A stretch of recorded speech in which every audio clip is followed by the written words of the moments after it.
Sometimes silence weighs heavier than 1,000 screams of pain. For 40 years, every time I opened my mouth to speak, I tasted fear on the tongue they threatened to cut out. Good morning, my dears. My name is Emily Thornton. I'm 84 years old, and today I'm going to share with you a secret I kept for 40 years. Before I begin, I'd like to ask you to like this video and subscribe to the channel so you don't miss any of my stories. Tell me in the comments where you're watching from today. I love knowing my words reach places I might never have the opportunity to visit personally. Now for my story. I was born in rural Virginia, into a simple, hard-working family. My father was a carpenter and my mother a seamstress. I grew up learning that honesty and hard work were the greatest values anyone could have. I dreamed of becoming a teacher, but fate had other plans for me. Plans that began like a fairy tale but quickly transformed into a nightmare from which I couldn't awaken. It was 1956. I was only 19 when I met Richard Thornton during a church social. He was tall, educated, had a gentle smile, and came from one of the most important families in the region. The Thorntons owned the largest tobacco plantation in the state, and their name was synonymous with power and respect. I remember my racing heart when he asked me to dance, the butterflies in my stomach when he asked permission to visit me the following Sunday. My parents were ecstatic at the idea that a Thornton was interested in their daughter. "This is an opportunity God has placed in your path," my mother said. My father, more cautious, only advised me, "Don't let the glitter of gold blind you to a man's character." Wise words that, unfortunately, I didn't fully comprehend at that time. The courtship was brief and intense. 3 months later, Richard asked for my hand in marriage. The engagement ring, with a diamond that seemed larger than anything our family had ever owned, sealed the commitment. The wedding was at the city cathedral with 600 guests, most of them strangers to me. I wore a French silk dress, specially imported for the occasion, chosen not by me, but by Mrs. Eleanor Thornton, my future mother-in-law. That was the first sign of what my life would be like from then on. Eleanor Thornton was an imposing woman, always impeccably dressed, with discreet but valuable jewelry, and a gaze that seemed to continuously evaluate whether you were worthy of breathing the same air as her. During the wedding preparations, she took control of everything, from the menu to the guest list. "Dear," she would tell me with a cold smile, "the Thorntons have traditions to maintain. You'll learn soon enough." I would nod, grateful for the guidance, not realizing those weren't tips, they were orders. The ceremony was grandiose, but what I remember most clearly was the tightness in my chest when I entered the church. It wasn't just the emotion of the big day.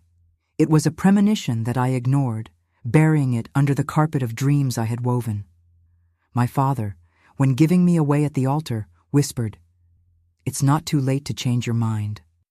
I smiled nervously, thinking it was just a father's natural fear when giving away his daughter.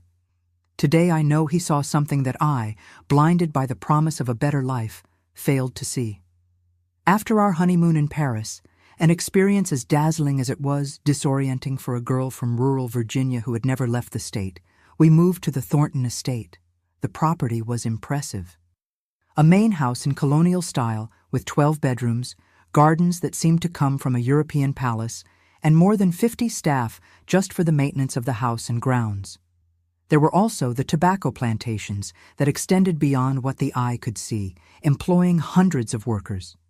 My arrival at the estate as the new Mrs. Thornton should have been the beginning of a life of joy and fulfillment. Instead, it was the beginning of my erasure. From the first day, Eleanor made it clear that, although I was Richard's wife, she would continue to run the house. "You are very young and inexperienced," she would say. "I will allow you to learn gradually how to manage a property like this." Allow. This word summarized my position in the family hierarchy. Richard, who had seemed so attentive and decisive during courtship in his mother's presence, transformed into an obedient boy. All decisions, from the simplest to the most important, passed through Eleanor's filter. When I tried to redecorate our bedroom, I was gently informed that the decoration of the main house follows a pattern established for generations. When I suggested inviting my parents for Sunday lunch, Eleanor explained that the family's social calendar was already full for the coming months. The first months were about adaptation and hope. I told myself it was just a phase, that with time I would conquer my space, that Richard would eventually notice the situation and intervene. He was affectionate when we were alone, but whenever issues arose that required a stance, he withdrew with the excuse that Mother knows what's best for all of us. 9 months after the wedding, our first child, David, was born. The delivery was difficult, and I was bedridden for several weeks. During this period, Eleanor completely took over the care of the baby. When I recovered and tried to establish a routine with my son, I discovered there was already one determined by my mother-in-law. Feeding times, bath times, walks, everything was already defined.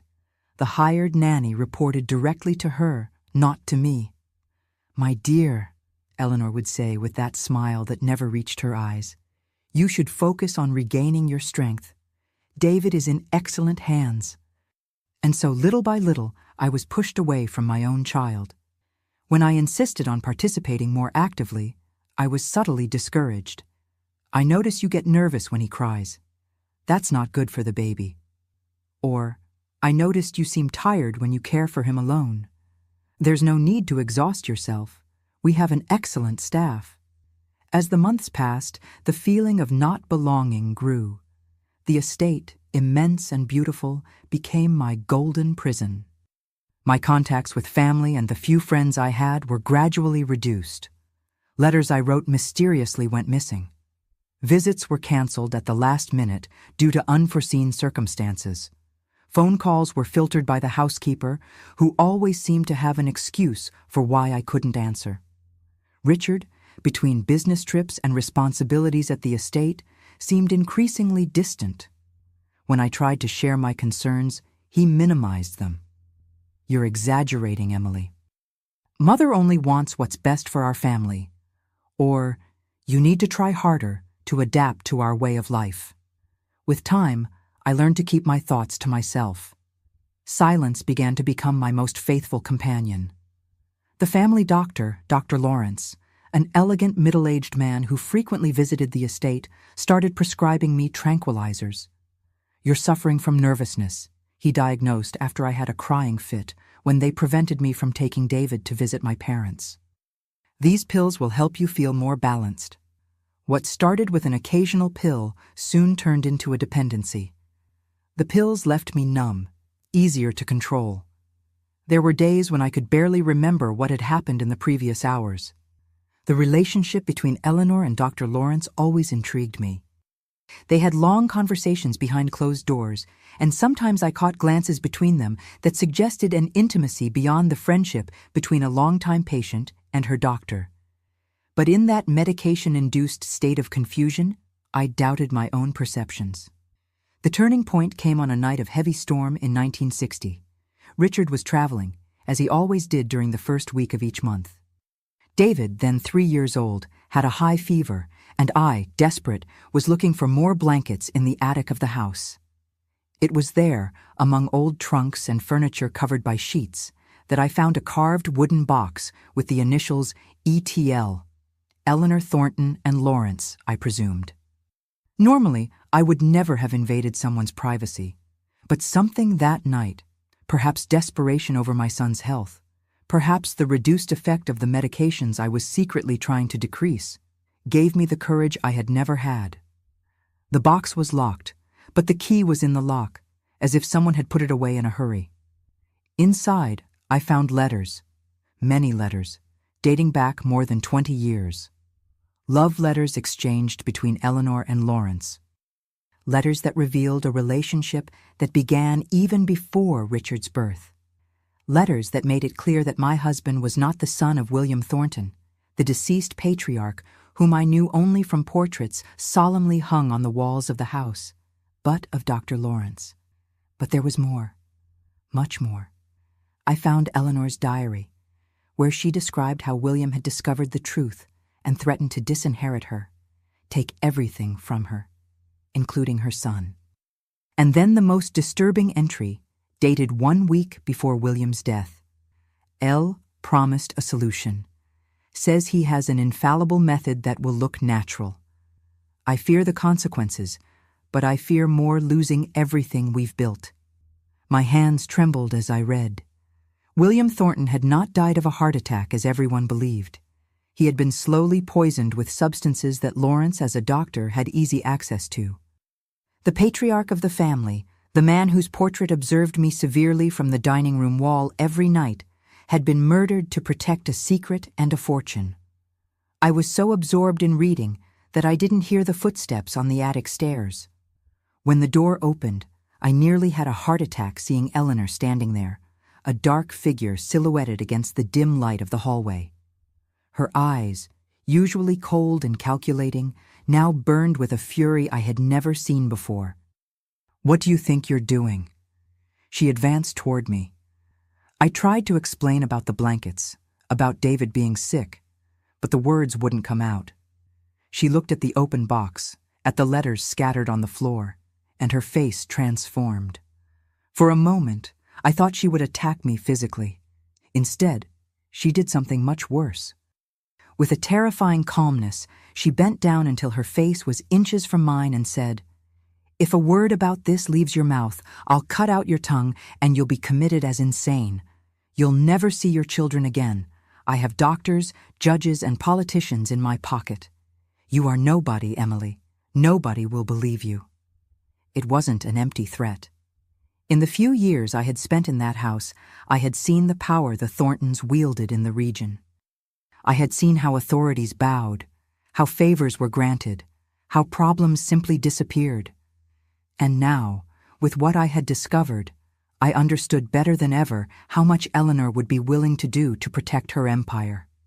That night, as I held my feverish son in my arms, I made the decision that would define the next 4 decades of my life. I would remain silent for David's sake, for my own sake.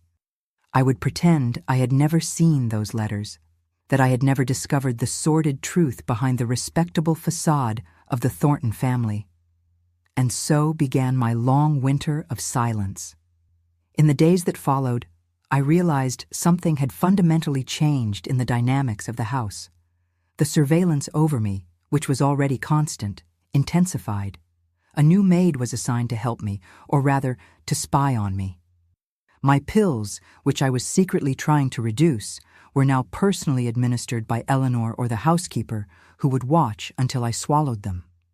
My contacts with the outside world, already limited, were practically eliminated. The rare visits from my parents were suspended under the pretext that I was very nervous and needed absolute tranquility. Letters I wrote never reached their destination. The telephone extension in my room was removed for technical reasons, and always, there was the silent threat hanging in the air. Eleanor's gaze followed me around the house, constantly reminding me of the price I would pay if I dared to speak. Sometimes, during dinner, she would casually mention some acquaintance who had been committed to a psychiatric institution. Poor thing, she started saying nonsense things, creating stories. The family had no choice. I was trapped not by physical chains, but by something much stronger. Fear. Fear of losing my son. Fear of being declared insane. Fear of ending up in one of those terrible institutions from which one heard hair-raising stories. And so, day after day, I sank deeper into silence, which would become my prison for 40 long years. The following years were like living in a cotton world. The medications they forced me to take left my thoughts foggy, words jumbled in my mind before they could reach my lips. Even so, I learned to adapt, to find small cracks in the constant surveillance, rare moments of clarity when I could decrease the doses without them noticing. In 1962, I discovered I was pregnant again. The news, which should have filled me with joy, brought me only silent anguish. Another child under Eleanor's control, another innocent being entangled in this web of lies and manipulation.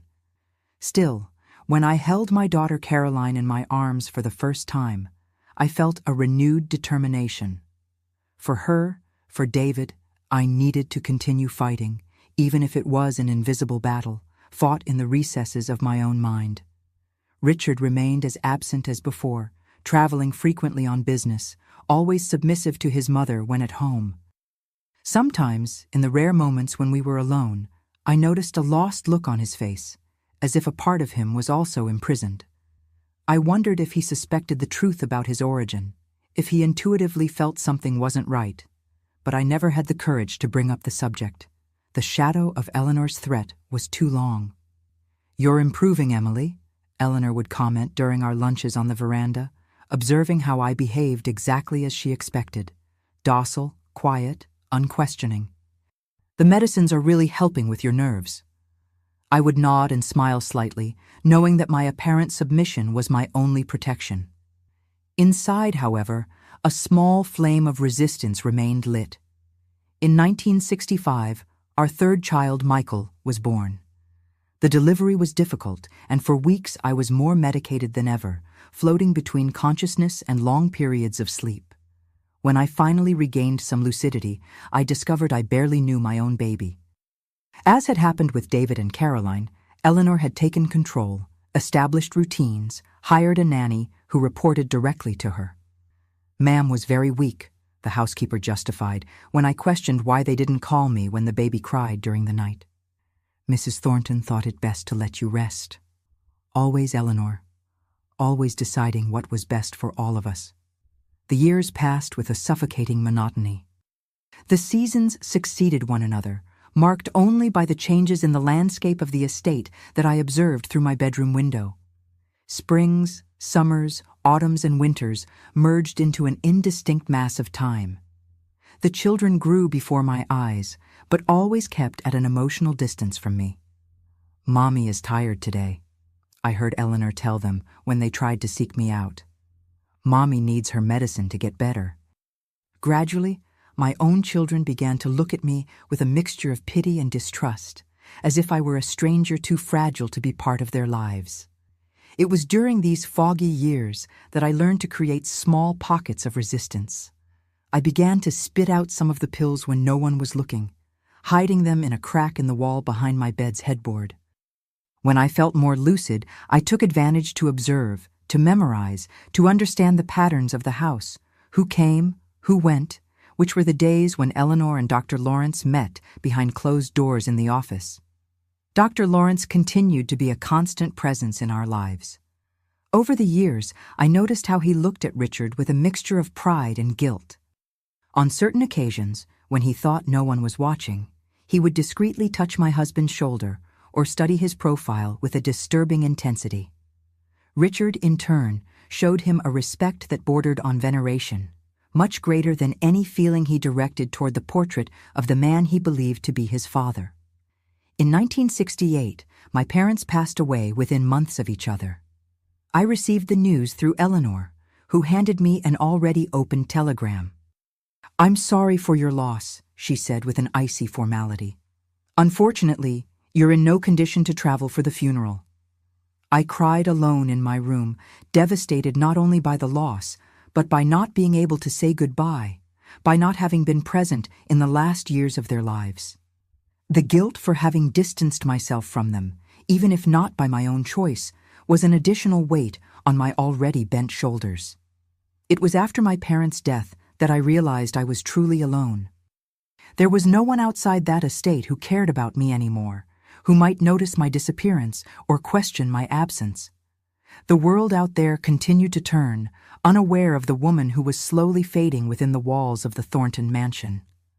My only comfort was my children, although the relationship with them was complicated by Eleanor's constant interference. David, the oldest, was the one who looked most like Richard in appearance, but had a curiosity and determination that reminded me more of myself before marriage. Caroline was quiet and observant, with a talent for music that enchanted even Eleanor. Michael, the youngest, was more introspective, preferring the company of books to people, perhaps a response to the oppressive atmosphere of the house.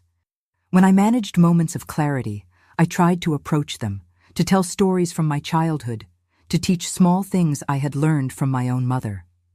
Sometimes, in the rare moments when Eleanor was visiting friends in town, or when Richard took her for medical consultations in Richmond, I felt I could establish a genuine connection with my children. But these occasions were too brief, and soon the suffocating routine would reinstate itself. As the 1970s approached, I noticed subtle changes in the dynamics of the house. Eleanor, now nearing 70, was beginning to show signs of aging. Her posture was no longer so erect, her step no longer so firm. Dr. Lawrence came more frequently, and his closed-door consultations lasted longer. His visits now included a nurse who stayed in one of the guest rooms. Taking advantage of the focus diverted from me, I began to reduce my medication even more, hiding pills in increasingly ingenious places. Gradually, my mind cleared, and I began to more actively plan how I could protect my children and perhaps, one day, reveal the truth. 1972 brought a significant change.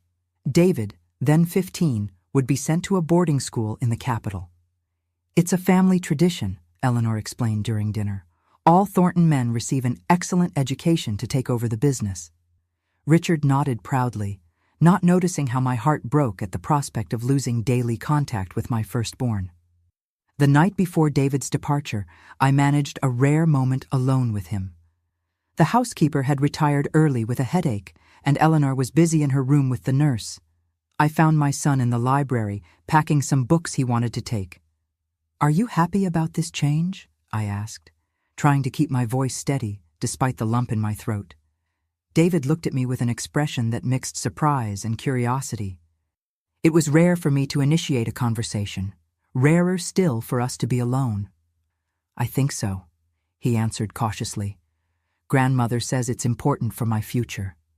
"Grandmother says many things," I murmured. And then, gathering a courage I didn't know I still possessed, I added, "Not all are true." I saw the astonishment on his face, followed by a spark of interest. For a moment, I considered telling everything, unburdening the terrible weight I had carried for more than a decade. But the fear was too strong, too deeply rooted. What if Eleanor found out? What if she carried out her threat? I couldn't risk it. "What do you mean, Mom?" David asked, approaching. Just promise me you'll think for yourself," I responded, holding his hands. "That you'll question what they tell you, that you'll seek your own answers, and that you'll never, never forget that I love you, even when I seem absent." He nodded, confused but attentive. Before I could say more, we heard footsteps in the hallway. I quickly returned to the submissive posture I had perfected over the years, commenting casually about the weather as the housekeeper entered the library. In the months that followed David's departure, I plunged into a period of deep melancholy. The letters he sent always arrived opened, obviously read by Eleanor before reaching my hands. They were formal letters, full of accounts of his studies and new friendships, but empty of the intimacy we had begun to build. When he returned for holidays, he was always surrounded by Eleanor, who organized dinners and receptions to showcase the future of the Thornton family. In 1975, David returned for summer vacation transformed. At 18, he was taller, more confident, and there was something different in his gaze. An intensity, a determination that wasn't there before. During one of the formal dinners that Eleanor regularly organized, I noticed how he carefully observed the interaction between his grandmother and Dr. Lawrence, how his eyes narrowed when he saw me taking the pills that were still administered to me daily. One afternoon, while I was resting in the winter garden, David approached, making sure we were alone, sat beside me, and without preamble asked, "Mom, why do you take so many medicines?" The direct question caught me off guard. It was the first time in years that someone openly questioned my medication. I hesitated, torn between the desire to open my heart and the deeply rooted fear. "For the nerves," I automatically replied, repeating the explanation I had heard hundreds of times. "Dr. Lawrence says I need them to stay balanced." "And do you believe that?" he insisted, his eyes fixed on mine. The question hung in the air between us, loaded with implications. For a moment, I considered lying, continuing the facade that had become my life. but something in my son's gaze, perhaps the same determination I had lost over the years, gave me courage. "No!" I whispered so low that he had to lean in to hear. "I don't believe it." I saw the impact of my words on his face, the understanding dawning in his eyes. Before I could say more, we heard Eleanor's voice calling from the hallway. David quickly squeezed my hand and stood up. "We'll talk more," he promised. And then, in a loud voice for anyone who might be listening, "Rest well, Mom. You look tired today." In the following weeks, David found ingenious ways to create private moments between us. Casual questions asked when we passed each other in the hallways. Seemingly innocent conversations during garden walks that could be observed but not heard. Small notes hidden in the books he lent me. Little by little, I revealed fragments of the truth. How the medicines had started soon after his birth. How my communication with the outside world had been cut off. How I felt constantly watched, controlled. I didn't mention the bigger secret, the diary, the letters, the truth about Richard's birth and William's death. The fear was still too strong. Eleanor's threat still echoed in my ears.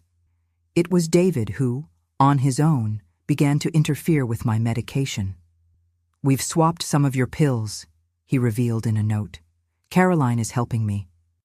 You'll start to feel your mind clearer in the coming days." And so it was. Gradually, the fog that had enveloped my thoughts for so many years began to dissipate. I began to notice things I had ignored, connections I hadn't made. How Eleanor seemed increasingly fragile, more dependent on Dr. Lawrence. How Richard took on more responsibilities in the business, but continued to seek his mother's approval for each decision. How Caroline and Michael, now teenagers, developed their own strategies to deal with the oppressive atmosphere of the house. Mental clarity brought both relief and pain. Finally, I could think lucidly, plan, dream of a possible liberation, but it also meant fully facing the reality of the lost years, the opportunities I never had, the mother I couldn't be to my children. On a rainy night, a few days before David's return to boarding school, he found me alone in the library. In a low voice, he revealed his plan. "I'm going to study medicine, Mom. I'm going to find out what these medicines really do to you, and when I graduate, I'll free you from them once and for all." I felt a mixture of pride and terror. Pride for the determined man my son was becoming. Terror for what Eleanor might do if she discovered his plans. "Be careful," I implored, holding his hands. "She's more dangerous than you imagine." "I know," he responded with a wisdom beyond his years. "I realized that a long time ago. There's something wrong in this house, something beyond the medicines they force you to take, and I'm going to find out what it is." Before I could warn him about the risks, about the terrible secret I had discovered that stormy night so many years ago, we were interrupted by the sound of footsteps.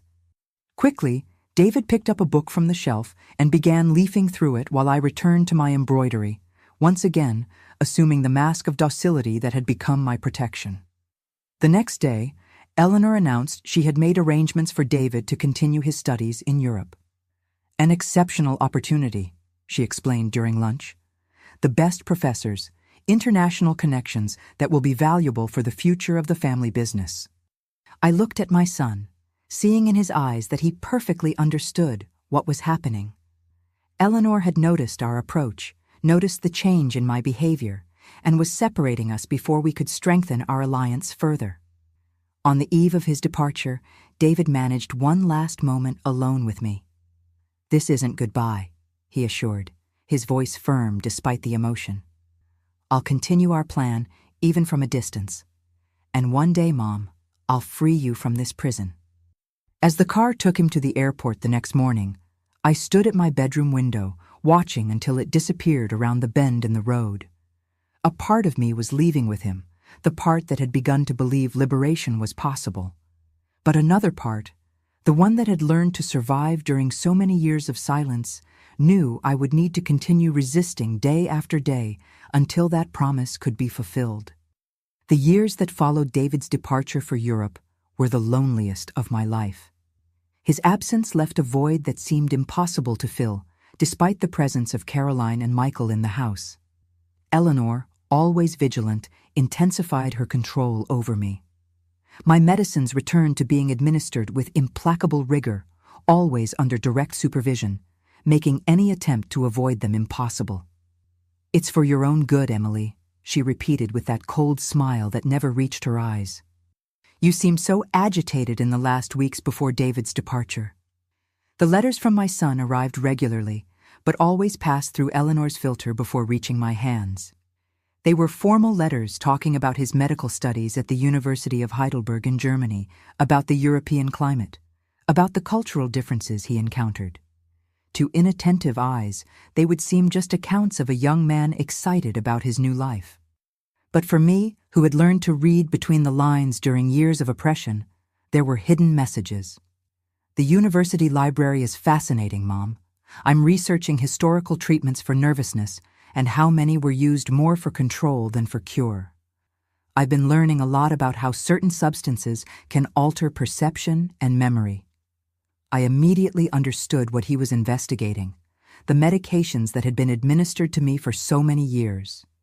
In another letter, months later, he mentioned, "I met a very interesting professor who worked in several hospitals in Europe. He has been guiding me in research on medical ethics and the misuse of authority by certain professionals. Really disturbing stories he shared about doctors who abused their patients' trust." My heart raced as I read these words. David was investigating not just my situation, but possibly Dr. Lawrence's past as well. I felt a mixture of hope and terror. Hope that finally the truth might come to light, terror for what Eleanor might do if she discovered. The 1970s advanced, bringing subtle changes to the structure of the house. Eleanor, now in her 70s, began to show more evident signs of physical fragility, although her control over the family remained unwavering. Dr. Lawrence, equally aged, came with even greater frequency, often spending the night in one of the guest rooms, under the pretext of monitoring her health. Caroline, my middle child, turned 18 in 1977, and, to my surprise, managed to convince her grandmother to allow her to study music at the conservatory in the capital, instead of following the traditional path of women in the family, which usually involved arranged marriages to sons of other powerful families. "She has exceptional talent," argued the private tutor who came to the estate to give piano lessons. "It would be a waste not to develop it properly." To my surprise, Eleanor yielded. Perhaps she was becoming softer with age, or perhaps she simply saw an opportunity to rid herself of another family member who might question her authority. Either way, Caroline's departure left the house even quieter, reducing my immediate circle to just Michael, who at 12 was quiet and introverted, preferring the company of books to people. It was at the end of that same year that I noticed a subtle change in the dynamics between Richard and his mother. My husband, always so submissive, began to express his own opinions during dinners, to question some decisions related to the family business. They weren't direct challenges, just small disagreements. But for someone who knew the dynamics of the house like I did, they represented a silent revolution. "I think we should modernize the harvesting process," he said one night while discussing the next tobacco crop. "Traditional methods are respectable, but we're losing competitiveness." Eleanor stared at him with a mixture of surprise and irritation. "The Thorntons have harvested tobacco the same way for 3 generations, Richard. Your father—" "My father has been dead for almost 30 years, Mother," he interrupted with a firmness he had never shown before. "And the world has changed since then." The silence that followed was heavy, charged with unspoken tensions. For the first time, I saw a flash of uncertainty in Eleanor's eyes, a brief moment of vulnerability that she quickly masked by changing the subject. I wondered what had provoked this change in Richard. Was it the physical distance of the children, allowing him to see the situation more clearly? Or perhaps the growing weight of business responsibilities, forcing him to make independent decisions? Whatever the reason, I observed with cautious interest, seeking in this new dynamic possible paths for my own liberation. The year 1979 brought an unexpected turn. During breakfast, Eleanor opened a letter addressed to Richard, and her face visibly paled. Without saying a word, she rose from the table and headed to the office, locking herself inside for hours. Later that day, Dr. Lawrence arrived in an unscheduled visit, and the two remained in heated conversations until late at night. Only days later did I discover the reason for so much agitation. David was returning to the United States, having completed part of his studies in Germany. He would finish his medical training in Boston, just a few hours away from the estate. "Your son is returning," Eleanor announced during dinner, with a studied neutrality that couldn't completely hide her concern. He expressed a desire to visit on weekends when possible. I kept my expression neutral, despite the joy exploding in my chest. My son was coming back, and from the reactions of Eleanor and Dr. Lawrence, he brought with him something that deeply worried them. David's first visit occurred on a sunny Sunday in September. When the car crossed the estate gates, I couldn't contain my tears. It had been almost 5 years since his departure for Europe, and the young man getting out of the car now was a grown man with a confident posture and eyes that reflected knowledge and determination. Lunch was a tense occasion, with superficial conversations about his experiences in Europe, carefully avoiding any mention of his specific studies or future plans. Eleanor maintained a fixed smile, interrupting whenever the conversation seemed to take more personal turns. Dr. Lawrence, specially invited for the occasion, observed David with a mixture of curiosity and apprehension. Only at the end of the afternoon, when we managed a brief moment alone in the garden, did David whisper, "I found things, Mom, things that will change everything, but we need time and caution." Before I could respond, Eleanor appeared on the terrace, calling us for tea. The moment had passed, but the promise remained, pulsing like a small flame of hope in my chest. David's visits became regular every 2 or 3 weeks. Each time, he seemed to bring with him a new energy to the house, a fresh breeze that disturbed the stagnant air of decades of secrets. I noticed how he carefully observed Dr. Lawrence, how he asked seemingly innocent questions about family history, how he studied the old portraits hanging on the walls. During one of these visits, in early 1980, David brought a guest, a young female doctor named Sarah, whom he introduced as a college colleague. Eleanor couldn't hide her displeasure at the unexpected presence, but maintained appearances, offering formal hospitality. During lunch, Sarah casually mentioned she had worked at a hospital in Munich. "I met an American doctor who worked there in the 50s, she commented, looking directly at Dr. Lawrence.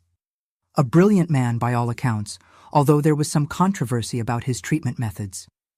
I saw Dr. Lawrence's face pale, his fingers tightly gripping the napkin. Eleanor quickly intervened, changing the subject, but the damage was done. A seed of doubt had been planted, visible in Richard's thoughtful expression, in the sharp look of Michael, who at 17 absorbed everything with the silent insight he had developed. After the visitor's departure, the atmosphere in the house became even tenser. Eleanor and Dr. Lawrence spent hours locked in the office, and several times I heard them arguing in muffled voices. My medication was increased again, presumably to prevent me from noticing what was happening. But I had learned over the years to pretend the medicines had more effect than they really did. On a particularly agitated night, I accidentally overheard a fragment of conversation as I passed through the hallway near the office. "He knows Eleanor. Somehow he found out about Munich." Dr. Lawrence's voice sounded anguished. "Impossible. Those records were destroyed," Eleanor replied, her voice trembling with anger or fear. I couldn't tell which. Someone talked, someone who was there. The conversation was interrupted by the sound of a glass breaking, followed by a loaded silence. I moved away quickly, my heart beating hard against my ribs. Munich. What had happened in Munich that left them so disturbed? The pieces were slowly falling into place. David's letters mentioning his research on medical ethics, Sarah's reference to the hospital in Munich, Dr. Lawrence's poorly disguised panic. There was something in his past, something that David had discovered during his years in Germany. In the following weeks, I noticed subtle changes in Richard's behavior. He spent more time in the office reviewing old documents. He made private calls, seemed more distant and thoughtful during meals. Once I caught him staring fixedly at William Thornton's portrait, studying the features of the man he believed to be his father.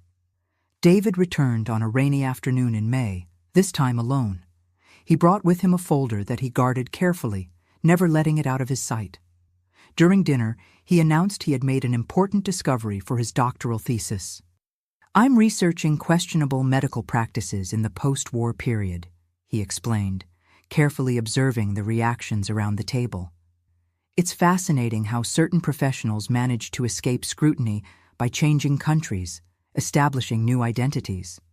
Dr. Lawrence, present as always at Sunday dinners, choked on his wine, needing several moments to regain his composure. Eleanor gave David an icy look, while Richard seemed genuinely interested, asking for more details. "Actually, Dad," continued David, "I found a particularly interesting case of a doctor who lost his license in Germany after several patients died under his care. Experimental medications, fabricated diagnoses, a true study on the abuse of medical power." The silence that followed was deafening. You could hear the ticking of the wall clock, the sound of rain against the windows, Dr. Lawrence's accelerated breathing.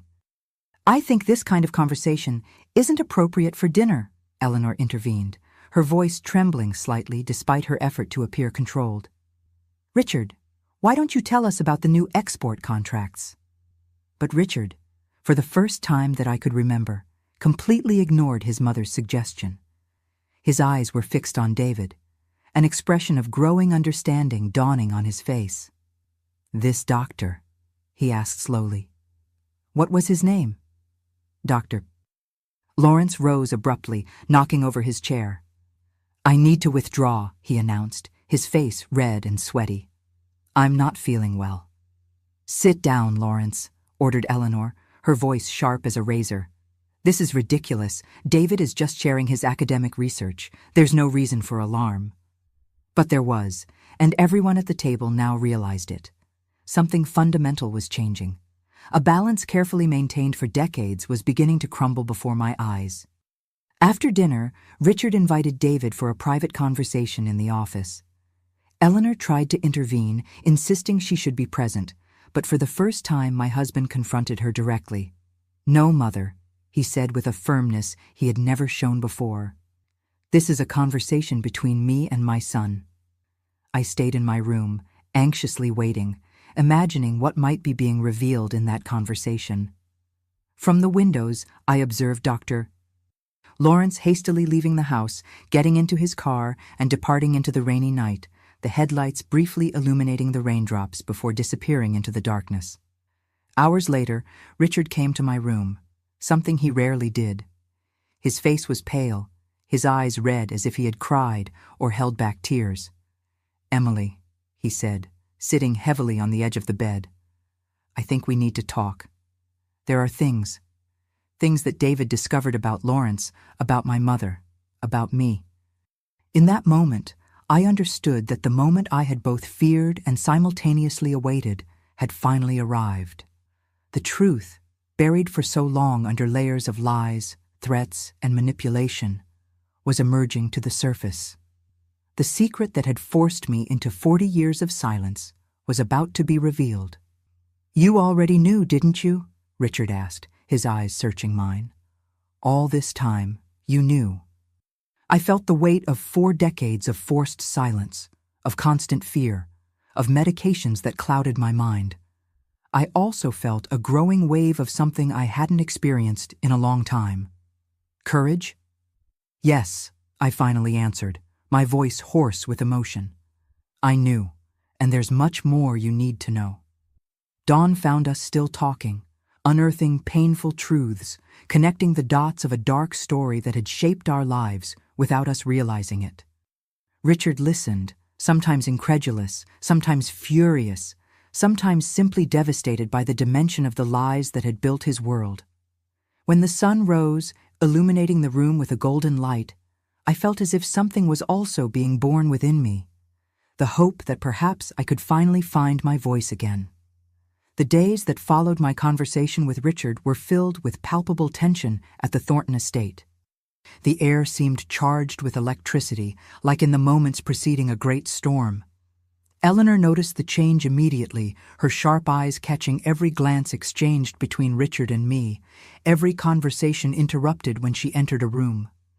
"You two seem very close lately," she commented during breakfast, her tone apparently casual, but loaded with suspicion.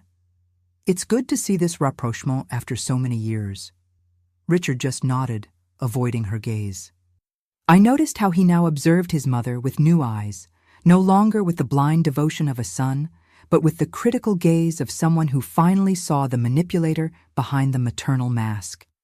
Dr. Lawrence did not return to the estate in the following days, claiming through a phone call that he was indisposed. His absence was deafening, an empty space that screamed truths not yet fully confronted. At the end of that week, David returned bringing more documents with him. Caroline, alerted by him, came from the capital to join us. Only Michael, who was in his last year at boarding school, remained absent. It was better that way, I thought. He was still too young to face the storm that was about to break over our family. We gathered in the office of the estate, a place that had always been Eleanor's inviolable sanctuary, and before her, William's. David carefully spread several papers on the antique mahogany desk. Copies of medical records, newspaper clippings, signed testimonies. "I found the old gardener of the estate, Mr. Jenkins," explained David. "He worked here for more than 50 years, since before Dad's birth. He's 92 now, living in a nursing home in Roanoke." Richard picked up one of the testimonies, his eyes quickly scanning the handwritten lines. His face visibly paled. "He claims he saw my mother and Lawrence planning my father's death. Williams," he quickly corrected himself. "Says he heard them discussing dosages that wouldn't leave marks, that would look like a natural heart attack." Caroline, who until then had listened in silence, let out a sob. "This can't be true," she murmured, her fingers tightening on the cross she always wore around her neck. "Grandma wouldn't do that." "There's more," continued David, pulling another set of documents, records from the Munich hospital, where Lawrence worked in the 50s before returning to the United States. He lost his medical license after the suspicious death of 5 patients. All presented the same symptoms, progressive deterioration of health without apparent cause. As David spoke, a final piece of the puzzle fell into place in my mind.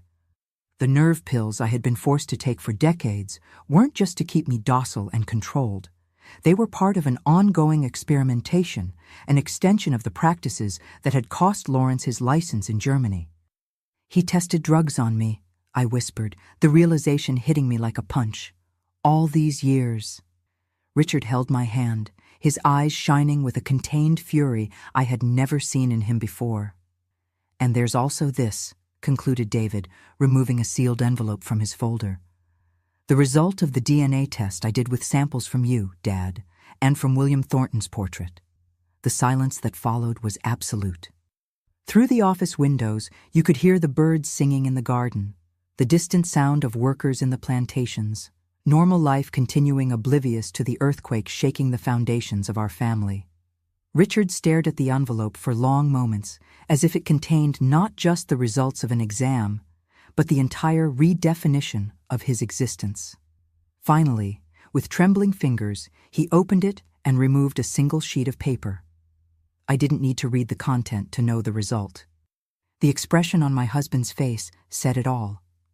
"I'm not his son," Richard murmured, his voice barely audible. "My entire life based on a lie."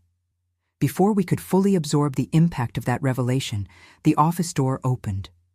Eleanor was standing in the doorway, her body fragile from the years, but her eyes still shining with the same iron determination as always. Behind her, like a shadow, was Dr. Lawrence, his face a mask of false concern, barely disguising the fear. "What is this?" Eleanor asked, her gaze scanning the documents spread on the desk. "What kind of family meeting is this to which I wasn't invited?" "A meeting about truths, Mother," Richard answered, slowly rising. "Truths that have been hidden for too long." I saw the exact moment when Eleanor understood what was happening. A brief flash of panic crossed her face, quickly replaced by a mask of offended indignation. "What absurdity is this? What papers are these?" She advanced, trying to collect the documents from the desk. Caroline, with surprising quickness, interposed herself between her grandmother and the evidence. "We know everything, Grandma," said my daughter, her voice trembling but firm. "About Dr. Lawrence, about what you did to Grandpa William." Lawrence took a step back, as if wanting to flee, but David was already positioned at the door, blocking his exit. "You tested on my mother the same drugs that killed those patients in Munich, didn't you?" he asked, his voice loaded with controlled fury. "For 40 years, using her as a guinea pig for your experiments." The doctor paled, seeking Eleanor's support with his gaze. She, however, was focused on Richard, who now held the DNA test result toward her. "You told me William was my father," he said, his voice strangely calm. "Another lie, isn't it, among so many?" For a long moment, Eleanor remained silent, her gaze passing from one face to another, evaluating, calculating. Then suddenly, something changed in her expression. Her shoulders, always erect with pride, fell slightly. A deep sigh escaped her thin lips. "You wouldn't understand," she finally said, addressing Richard. "None of you would understand what it meant to be a woman in that time, married to a man like William, cruel, controlling, who treated me like property." "So you killed him," stated Richard, not a question, but a statement loaded with horror. "He found out about Lawrence and me," continued Eleanor, ignoring the accusation. "He threatened to take everything from me, you, the estate, my social position, said he would commit me as insane and no one would ever believe me." Her words echoed disturbingly with the threat she herself had made to me decades ago. History repeating itself in a perverse cycle of abuse and control. "And what about Mom?" Caroline intervened, pointing to me. "Why keep her drugged all these years? Why keep her away from us?" Eleanor turned her eyes to me, and for the first time I saw something I had never noticed before. Fear. She feared me, feared what I knew, what I might reveal. "She saw things she shouldn't have," Eleanor answered dryly. "She represented a risk." "A risk that you preferred to neutralize with experimental drugs," completed David, his voice loaded with disgust. "Doctor, Lawrence needed guinea pigs for his research, didn't he? And Mom was perfect, isolated, without external contacts, completely at your mercy." Lawrence, cornered, finally spoke. "They were just sedatives, nothing dangerous, to keep her calm, for her own good." "You lost your license in Germany for killing patients with these harmless sedatives," retorted David. "The same compounds I found in my mother's blood samples when I examined her during my last visit." I felt a chill run down my spine hearing these words. So that's why David had insisted on examining me, claiming concern about my blood pressure. He was collecting evidence, confirming his suspicions. "What do you want?"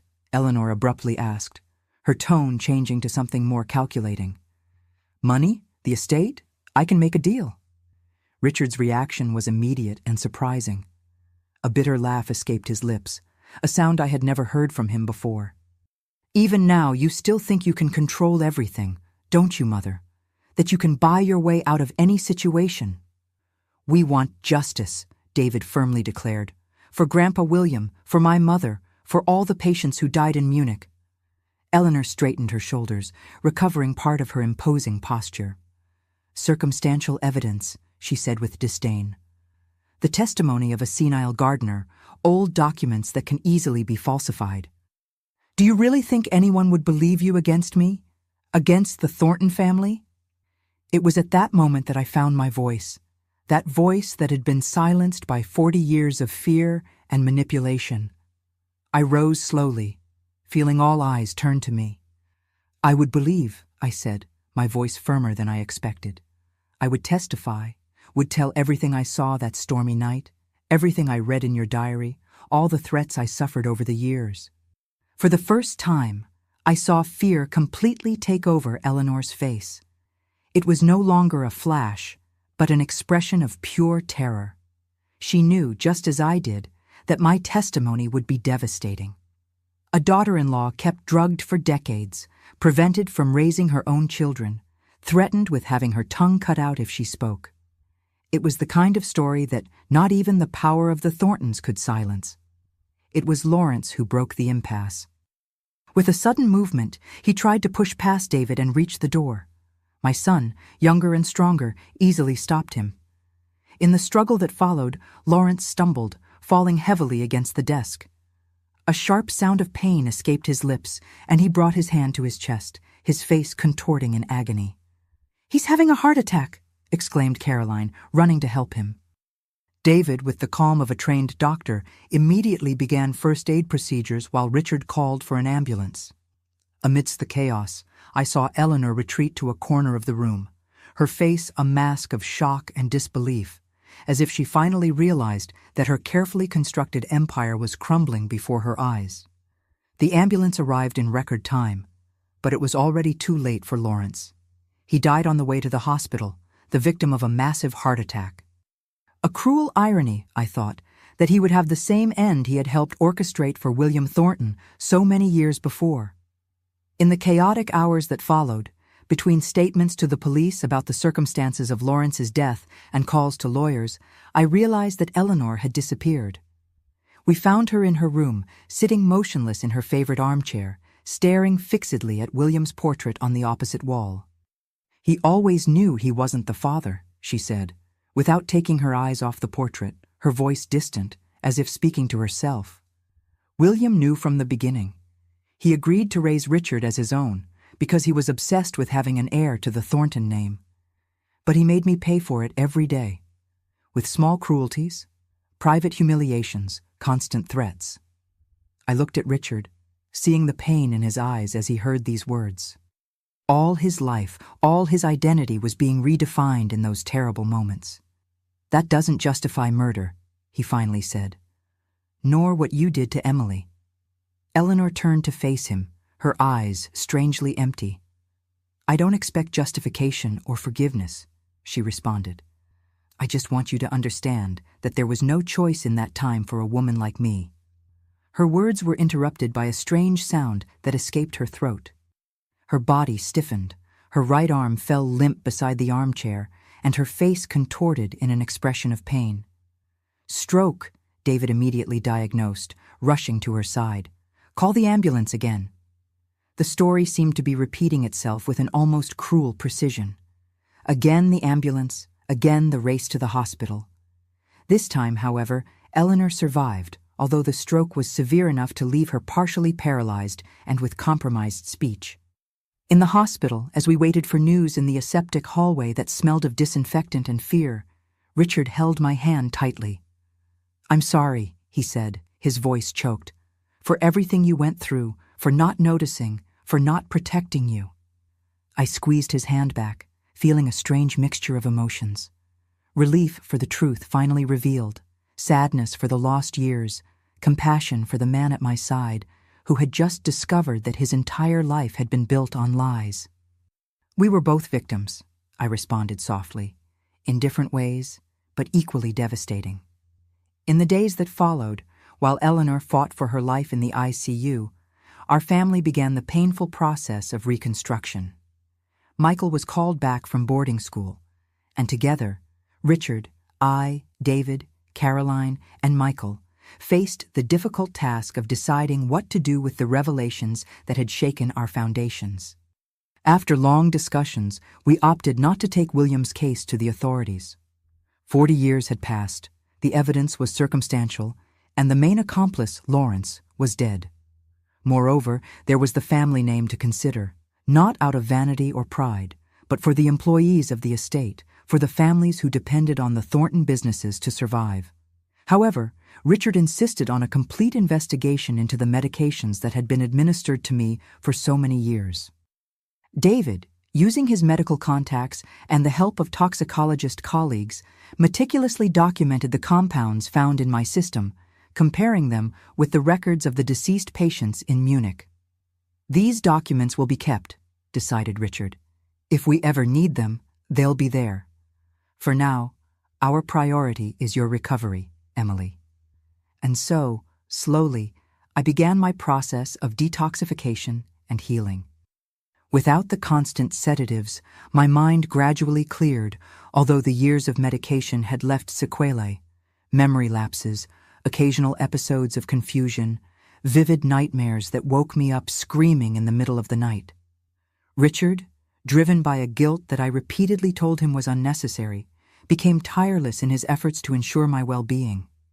He hired the best specialists, adapted an entire wing of the house for my rehabilitation, spent hours by my side reading, talking, simply being present. Eleanor remained in the hospital for weeks before being transferred to a specialized clinic for stroke patient recovery. Her condition remained serious, paralyzed on the right side, with severely compromised speech, dependent on constant care. We visited her regularly, although these visits were tense and loaded with unresolved emotions. During one of these visits, when we were alone in the clinic room, she managed to articulate a few words with great effort. "You won." I looked at that woman who had been my tormentor for decades, now reduced to a frail body in a hospital bed, and didn't feel the triumph she perhaps expected to see in my eyes. Instead, I felt a strange compassion. "It's not about winning or losing, Eleanor," I replied softly. "It never was a competition. You could have accepted me as a daughter. We could have been a real family." A single tear ran down her partially paralyzed face, and for a fleeting moment, I glimpsed something I had never seen before in her eyes: remorse.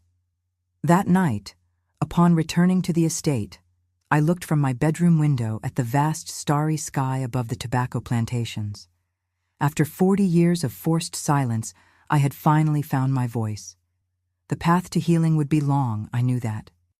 But now, for the first time in decades, I felt I could breathe freely, that I could look to the future with hope instead of fear. The empire of lies had crumbled, and from the ruins perhaps we could build something new, something based not on secrets and manipulation, but on truth and understanding. If not for Eleanor, whose choices had led her down a dark path from which there was no return, at least for us, Richard, me, our children, and the generations that would come after us. "The truth," I murmured to the stars, finally liberated after 40 years of silence. The years that followed the fall of the Thornton Empire of Lies were ones of profound transformation, not just for me, but for the entire family. Like a plant that finally finds light after decades in darkness, I slowly began to unfold, to rediscover parts of myself that had been suffocated for so long. Physical recovery came first. Without the medications that had kept my body and mind numbed for 40 years, I experienced a clarity that was both liberating and frightening. Colors seemed more vibrant, sounds sharper, emotions more intense. There were days when this intensity was almost unbearable, when I felt like a newborn child, hypersensitive to every stimulus. "This is normal," explained Dr. Harrison, the neurologist David brought to follow me. "Your brain is readjusting after decades of chemical suppression. It's as if it were relearning to process the world." The nights were particularly difficult. Vivid nightmares would wake me up screaming, fragmented scenes from the past mixing in disturbing sequences. Eleanor threatening to cut out my tongue. Lawrence preparing syringes with unknown liquids. William Thornton, a man I never knew in life, observing me accusingly from his portrait. Richard, driven by a guilt I insisted wasn't his, slept in an armchair next to my bed, ready to calm me when the nightmares came. "I'm here," he would murmur, holding my trembling hands. "You're safe now." Emotional recovery was a slower and more complex process. How to rebuild an identity that had been systematically dismantled over decades. How to learn to trust, to love freely, to express opinions without the constant fear of retaliation. Therapy helped. Long sessions with a patient psychologist who guided me through the labyrinth of trauma. Gradually, I rebuilt the narrative of my life, separating what had been real from what had been fabricated by Eleanor and Lawrence's manipulation. "You're a survivor, Mrs. Thornton, Doctor," Karen would say during our sessions. "What you endured would have destroyed many people, but you found ways to preserve your core, your essence. It was true. Even in the darkest moments, when my mind was most clouded by the medications, I had kept an inner flame lit, that small, silent resistance that allowed me to hide pills, memorize patterns, protect fragments of my true personality. My children were fundamental in this process of reconstruction. David, with his unwavering determination and medical knowledge, supervised every aspect of my physical recovery. Caroline, sensitive and intuitive, spent hours with me, relearning small joys, the music I had always loved, the gardening that had been my passion before marriage. And Michael, the youngest, brought me books, opening for me worlds to which I had been denied access for so long. "It's as if we were really getting to know our mother for the first time," Caroline commented one afternoon, while teaching me to play a simple melody on the piano in the music room, a chamber of the mansion I had rarely frequented before. Those words touched me deeply. It was true. My children were getting to know the real Emily, not the medicated and erased version that Eleanor had allowed them to see. And I was also truly getting to know them, without the constant interference that had distorted our relationship for so many years. Richard went through his own journey of self-discovery, perhaps even more complex than mine. The revelation that Lawrence, not William, was his biological father shook the very foundations of his identity. His entire life had been built around the Thornton legacy, around being the heir to that empire. Now, in his early 50s, he needed to redefine who he was. "Sometimes I look in the mirror and look for traces of him," he confessed to me one night, his voice low and thoughtful. "Of Lawrence. I try to remember if there was anything in his behavior toward me that indicated he knew, that he felt some paternal connection." I held his hand, feeling a renewed tenderness for this man who, like me, had been manipulated his entire life. "You are yourself, Richard," I responded softly. "Not William, not Lawrence, just Richard." It was a painful but necessary process, peeling away the layers of lies to find the truth at its core. To my surprise, our relationship, which had been distant and superficial for so many years, began to flourish in this unexpected terrain of shared vulnerability. We were truly getting to know each other for the first time as a man and a woman, not as pieces on Eleanor's chessboard. Eleanor remained in the specialized clinic, her condition sometimes slightly improving, sometimes relapsing. Visits to her were an exercise in conflicting emotions. There were days when the anger for everything she had done to me seemed unbearable, others when I felt a strange compassion for that now fragile woman, prisoner of a body that no longer obeyed her iron will. It was during one of these visits, in the year 1986, that Eleanor suffered a second stroke, more severe than the first. David was with me that day and acted quickly, but the damage was already done. She fell into a deep coma connected to machines, her life reduced to pulsating lines on monitors and the rhythmic sound of machines. The medical team was clear. There was no expectation of recovery. We gathered the family to make the most difficult decision, to turn off the machines that kept her artificially alive. "She left explicit instructions," informed the family lawyer, presenting a document signed years before. She did not wish to be kept alive by artificial means if there was no prospect of recovery. Even at the end, Eleanor maintained control, deciding the circumstances of her own departure. There was a certain dark poetry in it, I thought, as we watched the last breath leave her body, finally releasing her from the confines of her own web of lies. The funeral was a small, sober ceremony. The few friends who attended were more business acquaintances than truly close relationships.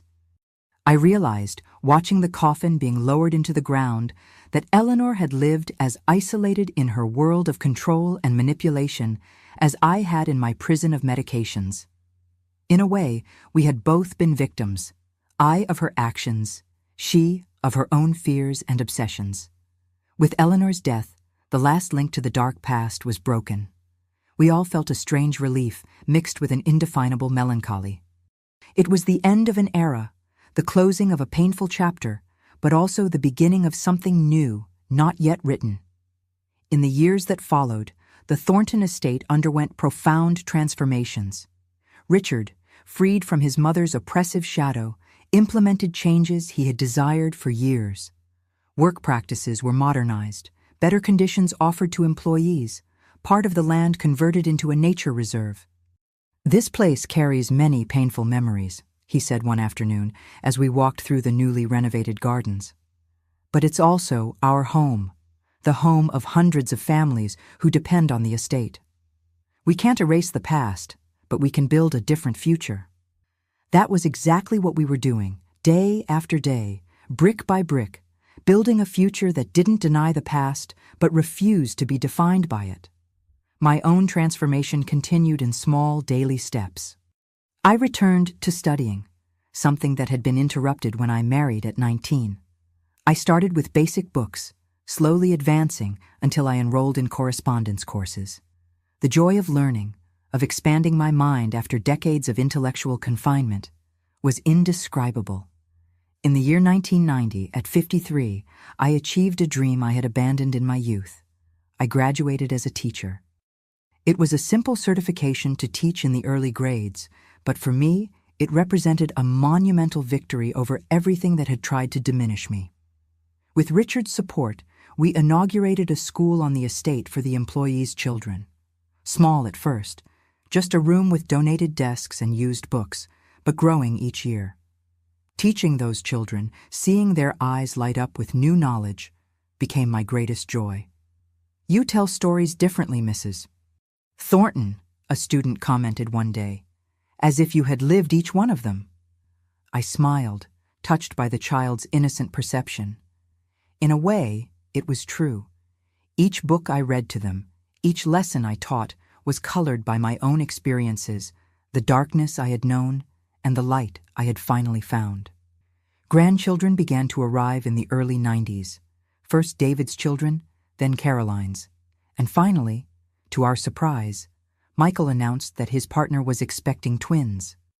Each new life was received with a joy that seemed almost excessive, as if we were compensating for all the years of suppressed emotions. With the grandchildren, I experienced a second chance to be the mother I couldn't be for my own children. Free from Eleanor's manipulations, from Lawrence's drugs, I could fully embrace the role of grandmother, telling stories, teaching small skills, simply being present in a way that had never been allowed before. "Grandma, tell again how it was when you were a little girl," they would ask, nestling around me on Sunday afternoons. And I would tell not just the happy stories of my childhood before marriage, but also softened versions of the difficult years, adapted for young ears. It was important to me that they understand, even in a simplified way, the value of truth, the danger of secrets kept too long. Sometimes, I would explain to them, staying silent when we should speak makes small problems grow until they become impossible to control monsters. In the year 2000, when I turned 63, Richard organized a surprise celebration. It wasn't my birthday, nor any special date on the calendar. "It was," he explained emotionally during dinner with the whole family gathered, "the 15th anniversary of freedom, marking the time since the truth had finally come to light, since I began my journey of recovery." It was on that night, surrounded by children, grandchildren, friends I had made in recent years, that I made a decision. It was time to share my complete story, not just with my immediate family, who already knew the main outlines, but with all my descendants. "I want you to know," I said, my voice firm despite the emotion that threatened to choke me, "what it means to keep a secret for 40 years. I want you to understand the price of silence so that you never are forced to pay it." In the following weeks, with the help of Caroline, who had become a talented writer, I began to record my memories. It was a painful process to relive each dark moment, each manipulation, each day lost in the fog of medications. But it was also cathartic, a final way to exorcise the ghosts that, even after so many years, still sometimes visited me in the darkest hours of the night. The manuscript grew page after page of carefully reconstructed memories. It wasn't just my story, I realized, but also Richard's, our children's, even Eleanor and Lawrence's.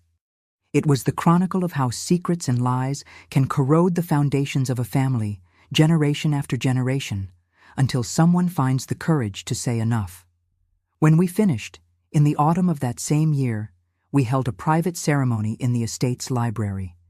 Each adult member of the family received a copy bound in simple leather with the title engraved in golden letters, 40 Years of Silence. "This isn't a book for the world," I explained, looking at the attentive faces around me. "It's for us, so we never forget, so the generations that will come after us understand the value of truth, even when it's painful." Richard, now with completely gray hair, but the same gentle eyes that had captivated me in my youth, squeezed my hand.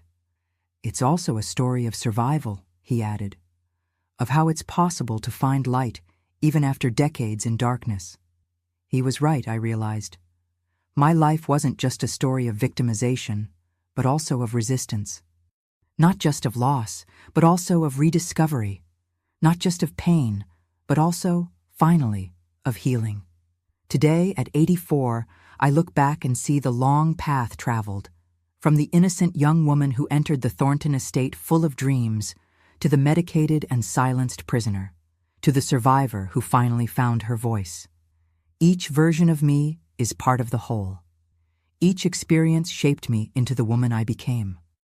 The secrets that forced me into silence for 40 years now rest in the light, stripped of their power to hurt. The threats that terrorized me for so long, "If a word about this leaves your mouth, I'll cut out your tongue," are now just distant echoes, unable to reach the present. I look at my grandchildren, now young adults beginning their own journeys, and at my great-grandchildren, still children full of curiosity and potential. I see in them the promise of generations that will not carry the weight of the secrets that almost destroyed our family. Generations that will know the value of truth, of open communication, of love that doesn't come with conditions or manipulations. It is for them, mainly, that I break the final silence by sharing this story, so they understand that even the deepest wounds can heal, that even the darkest secrets lose their power when brought to light, that even after 40 years of silence, it's possible to find your voice again. And when you find it, there's no sweeter melody in the world than the truth finally liberated. If this story touched your heart, please leave a like and subscribe to the channel. Also share it with someone who might need courage to break their own silence. And don't forget to tell me in the comments what moved you the most, or where you're watching from. Each of your comments makes me feel that these 40 years of silence weren't in vain if they can help other people find their own voices. Thank you very much for listening to me until now.